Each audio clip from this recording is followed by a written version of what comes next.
भोपाल की डरावनी सड़कों पर राजेश नाम का एक रिक्शा चालक था जो रात के सबसे अंधेरे घंटों में अपना व्यापार करता था।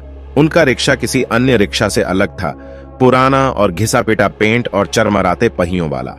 लेकिन जो चीज इसे वास्तव में अद्वितीय बनाती थी वह थी इसकी अस्थिर प्रतिष्ठा। स्थानीय लोगों ने राजेश के बारे में कहानियां कानाफूसी की। उनका दावा था कि वह एक प्रेतवाधित आत्मा थी जो यात्रियों को जीवित दुनिया से मृतकों के दायरे तक ले जाने के लिए शापित थी। उन्होंने कहा कि उसने धन और शक्ति के बदले में एक द्वेषपूर्ण आत्मा के साथ एक भयावह सौदा किया था। जिन लोगों ने उनके साथ सवारी करने का साहस किया उन्होंने अपनी यात्रा के दौरान अजीब घटनाओं के बारे में बताया।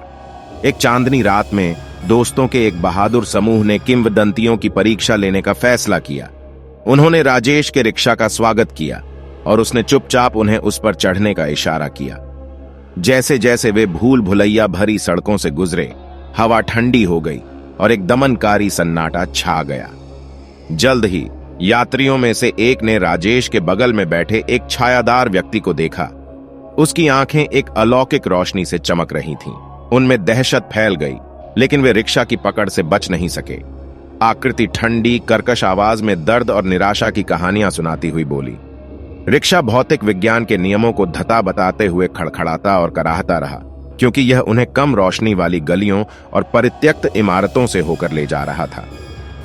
यात्रियों ने राजेश से रुकने की विनती की, लेकिन वह उनकी दलीलों से अनभिज्जा रहा।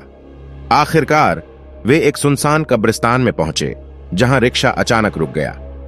राजेश के बगल वाली भूतिया आकृति ने एक खुली कब्र की ओर इशारा किया और बलि की मांग की। तब दोस्तों को भयावह सच्चाई का एहसास हुआ। उन्हें तामसिक आत्माओं को प्रसाद के रूप में इस शापित स्थान पर फुसलाया गया था। अपनी हताशा में वे प्रेतवाधित रिक्शा और भयावह चालक को छोड़कर रात में भागने में सफल रहे। उस दिन के बाद से राजेश और उसके रिक्शा को फिर कभी नहीं देखा गया, लेकिन भोपाल के प्रेतवाधित रिक्शा चालक की कहानी जीवित रही, जो उन लोगों के लिए एक सतर्क कहानी है जिन्होंने शहर के सबसे गहरे रहस्यों का पता लगाने की हिम्मत की। अधिक दिलचस्प डरावनी कहानियों के लिए हमारे YouTube चैनल को सब्सक्राइब करें।